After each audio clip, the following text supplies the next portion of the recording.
7 अप्रैल 1993 को मुंबई के वर्सोवा से दुल्हन के लाल जोड़े में एक अर्थी उठती है और लगभग पूरी मुंबई इस जनाजे के पीछे चल पड़ती है। और ये अर्थी और किसी की नहीं बल्कि दिव्या भारती की थी, जो बहुत ही कम उम्र में इस दुनिया को छोड़कर चली गई थी। फिल्म इंडस्ट्री में बहुत सारी ऐसी मिस्ट्रीज हुई है जिनके पीछे पर्दा नहीं उठाए, और दिव्या भारती की मौत का रहस्य भी उन्हीं में से एक है। हमेशा हंसने और मजाक करने वाली लड़की ऐसी खामोश हुई कि उसकी खामोशी का कारण आज भी एक पहेली बनी हुई है। एक ऐसी लड़की जिसने फिल्म इंडस्ट्री इसलिए ज्वाइन की थी ताकि उन्हें पढ़ाई ना करनी पड़े, क्योंकि पढ़ाई में उनका मन नहीं लग रहा था। और 1990 में पहली फिल्म बोबली राजा में आते ही उनके पास बहुत सारी फिल्म्स के ऑफर्स आने लगे। उनका फिल्मी करियर 3 साल का था और उन्हीं 3 सालों में वो टॉप हीरोइन को टक्कर देने लगी थी। हालांकि जब वो फिल्मों में आई तब उन्हें श्रीदेवी की कॉपी कहा जाता था, और ऐसे वक्त में दिव्या भारती की एंट्री होती है। उन्होंने एक ही साल में 10 फिल्में की, और जो वर्ल्ड रिकॉर्ड है, और टोटल 14 फिल्में की, जिसमें से 3 फिल्म उनकी मौत के बाद रिलीज हुई थी। और उन्होंने 6 साउथ इंडियन फिल्में भी काम किया है। तो कुल मिलाकर 20 फिल्मों का सफ़र ये 3 साल का करियर तक था। और यहाँ तक कि जब उनकी मौत हुई थी उस वक्त भी उन्होंने अगली बार की फिल्में साइन कर रखी थी। कई सुपरहिट फिल्में देने के बाद उनका नाम कोई एक्टर के साथ जोड़ा जाने लगा, जैसा कि फिल्म इंडस्ट्री में हर बार होता है। एक बार 16 और शबनम के सेट पर गोविंदा ने दिव्या भारती को साजिद नडियाडवाला से मिलवाया, और उसके बाद दोनों में अच्छी दोस्ती हो गई, और ये दोस्ती धीरे धीरे प्यार में बदल गई। उसके बाद 10 मई 1992 को दोनों ने बड़ी ही खामोशी से शादी कर ली। ये शादी इस्लामिक तरीके से की गई। काजी ने निकाह पढ़वाया और दिव्या भारती ने इस्लाम कबूल, और दिव्या भारती का नाम अब सना नडियाडवाला हो गया था। मगर इस शादी को छुपा के रखा गया क्योंकि उस वक्त दिव्या भारती का करियर बुलंदी पे था, और उन्हें डर था कि अगर ये बात सबको पता चलेगी तो कहीं प्रोड्यूसर अपना हाथ वापस ना खींच ले। क्योंकि पहले अक्सर ऐसा होता था कि शादी के पहले और शादी के बाद फैन फॉलोइंग में बहुत फ़र्क हो जाता था। शादी के पहले बहुत फैन फॉलोइंग होती थी और शादी के बाद कम हो जाती थी, इसलिए उन्होंने ये शादी को प्राइवेट रखा। तो उसके बाद ये तय हुआ कि ये बात बाद में दुनिया को बताएगी, अभी तो नहीं बताएंगे।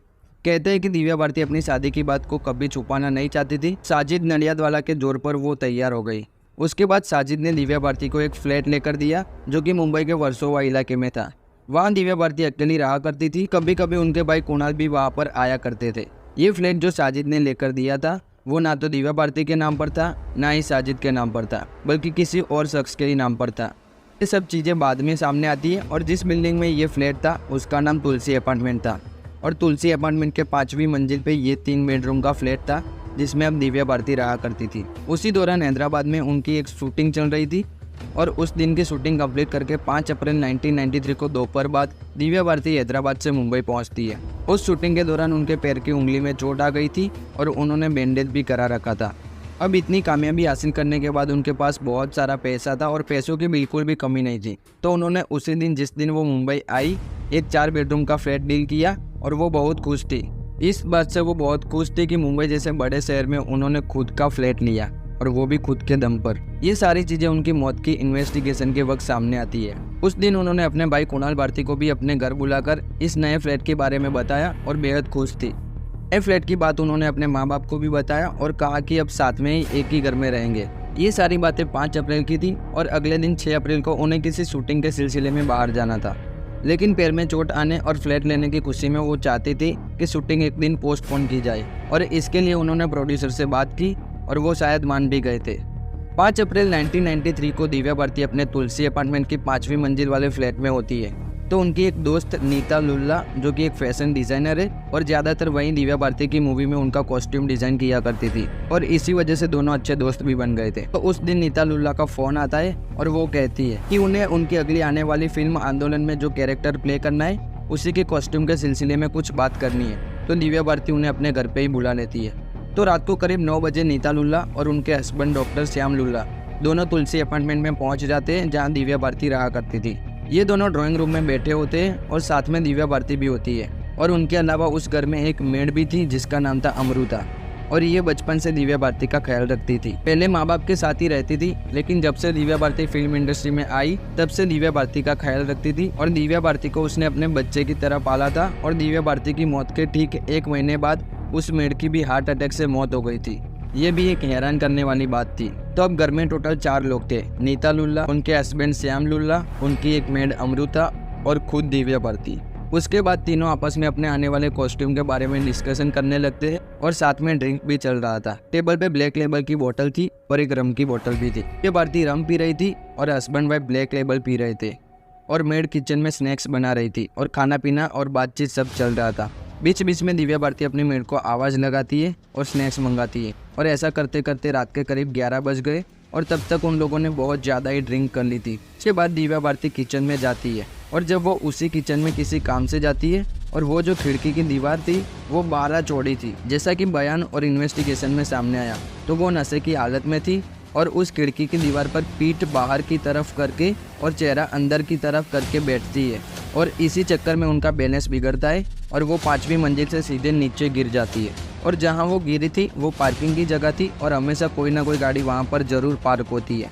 मतलब कि अगर कोई भी चीज़ उस विंडो से नीचे गिरे तो सीधा जाकर उस गाड़ी पे गिरेगी।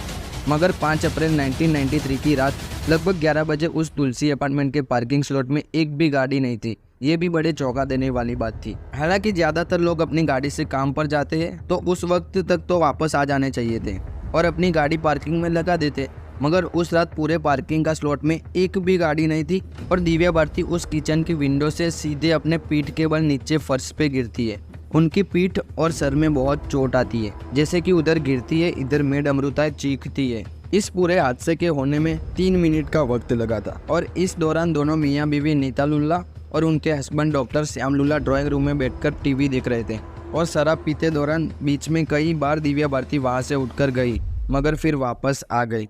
लेकिन इस बार जब वो जाती है नीचे गिर जाती है। अब इसे इत्तेफाक कहे या फिर साजिश। हैरान करने वाली चीज़ ये है कि उसी दिन वहाँ एक भी गाड़ी पार्क नहीं थी। मेड के चीखने के बाद सारे लोग नीचे पहुँचते हैं और उसके बाद आसपास के पड़ोसी वहाँ पहुँच जाते हैं और वहाँ पर भीड़ जमा हो जाती है। उसके बाद दिव्या भारती को वहीं एक पास के कपूर हॉस्पिटल में लाया जाता है और तब तक दिव्या भारती की सांसें चल रही थी पर वो बुरी तरह से लौलुहान हो चुकी थी। हॉस्पिटल पहुंचती है और डॉक्टर चेक करते हैं तो पता चलता है कि उनकी मौत हो चुकी है। मतलब वो ऊपर से गिरने के बाद तो जिंदा थी पर जब हॉस्पिटल में पहुंचती है तब उनकी मौत हो जाती है और डॉक्टर उनको डेड डिक्लेयर कर देते हैं। इसके बाद इनकी मौत की खबर आग की तरह फैल जाती है। शुरुआत में तो किसी को यकीन ही नहीं हो रहा था कि इनकी मौत हो चुकी है, मगर धीरे धीरे सबको इस बात का यकीन हो गया कि एक मशहूर अदाकारा उनके बीच नहीं रही।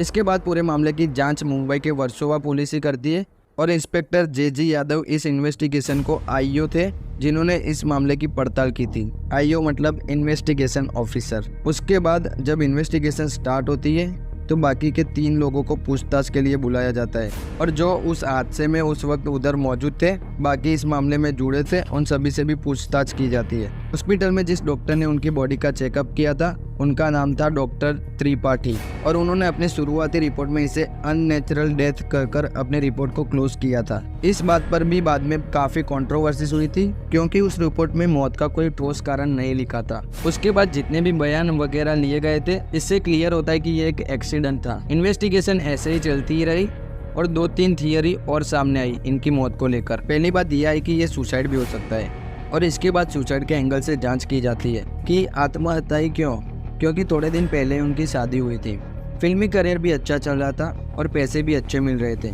और यहाँ तक कि लास्ट मंथ में उन्होंने एक घर भी लिया था। तो ऐसी कोई भी वजह सामने नहीं आती है कि आत्महत्या करनी पड़े। मगर फिर अंदर से खबर आती है कि साजिद के अंडरवर्ल्ड से कुछ लिंक थे और उस वजह से दिव्या भारती बहुत परेशान थी। दूसरी बात यह आई कि दिव्या भारती के साजिद की माँ यानी कि उनकी सास से अच्छे रिश्ते नहीं चल रहे थे। उनकी माँ शुरू से इस शादी के खिलाफ थी और इन वजह से दोनों हस्बैंड वाइफ के संबंध बहुत खराब हो रहे थे। एक तीसरी थियरी और आई कि ना तो ये सुसाइड है ना ही एक्सीडेंट, ये एक मर्डर है। अब सोचने वाली बात थी कि मर्डरर कौन है और मर्डर क्यों किया। तो उसमें 2-3 चीज़ें सामने आई और ये बात पुलिस ने सामने रखी कि साजिद के अंडरवर्ल्ड के कोई कनेक्शन है। तो क्या अंडरवर्ल्ड की तरफ से साजिद के द्वारा दिव्या भारती को किसी बात के लिए फोर्स किया गया था? क्योंकि जैसे कि आप जानते हैं कि फिल्म इंडस्ट्री में अंडरवर्ल्ड का कितना दखल होता है और दिव्या भारती ने उस बात को मानने से इनकार किया था। क्या साजिद नडियादवाला पे फैमिली प्रेशर था? अपनी फिल्मों की शूटिंग के दौरान क्या दिव्या भारती के किसी और हीरो के साथ कोई अफेयर की बात आई और साजिद को ये पसंद नहीं आए? तो इन सभी पहलुओं को सामने रखकर पुलिस ने अपनी जांच की और काफ़ी समय तक साजिद शक के दायरे में रहे। इसके अलावा एक बात और सामने आती है कि जिस तुलसी अपार्टमेंट की 5वीं मंजिल के फ्लैट पर किचन की विंडो से गिरकर दिव्या भारती की मौत हुई, उस विंडो में एक ऑटो स्टोर लगा हुआ था सेफ्टी के लिए, जिससे कि अगर विंडो को बाहर की तरफ से धक्का दिया जाए तो वो ऑटोमेटिकली वापस बंद हो जाता है। तो जब पुलिस ने जांच की और सभी के बयान दर्ज किए तो दिव्या भारती की मेड अमृता ने बताया कि ये विंडो एक ऑटो स्टॉप है, लेकिन उस दिन ऑटो स्टॉपर गायब था। अब ये इत्तेफाक था या फिर कोई साजिश, ये कभी साबित नहीं हुआ। तो कुल मिलाकर पुलिस ने एक्सीडेंट, सुसाइड और मर्डर तीनों पहलुओं से केस की जांच की, पर कभी कुछ पुख्ता रूप में साबित नहीं हो पाया। 5 अप्रैल को ये हादसा होता है और 7 अप्रैल को दिव्या भारती की बॉडी उनके घर वालों को सौंपी जाती है। उसके बाद उनका अंतिम संस्कार किया जाता है। 1993 से लेकर 1998 तक पुलिस इस केस की जांच करती है, जिसमें कई सारे लोगों से बात की जाती है। कई को एक्टर से पूछताछ की जाती है, जिसने पोस्टमार्टम किया था उससे भी बात की जाती है। तो बेहद नशे की हालत में दिव्या भारती उस विंडो से गिरी थी या गिराई गई थी, ये कभी साबित नहीं किया जा सका। तो कुल मिलाकर सारी इन्वेस्टिगेशन और रिपोर्ट देखने के बाद पुलिस ने अपनी आखिरी रिपोर्ट में कहा कि दिव्या भारती की मौत एक एक्सीडेंटल मौत थी। बेहद नशे की हालत में ऊंचाई से गिरने की वजह से उनकी मौत हुई। ना ये कोई मर्डर था, ना कोई ये सुसाइड था, ये एक एक्सीडेंट था, ऐसा पुलिस ने रिपोर्ट में बताया। कहकर पुलिस ने दिव्या भारती की मौत के 5 साल बाद उस केस को बंद कर दिया और आज भी इसका स्टॉक्स यही है। इन्होंने एक ही साल में 10 फिल्में करके उनका रिकॉर्ड बनाया था और श्रीदेवी को उस टाइम में टक्कर दे रही थी। तो ये एक बहुत बड़ी बात थी उनके लिए।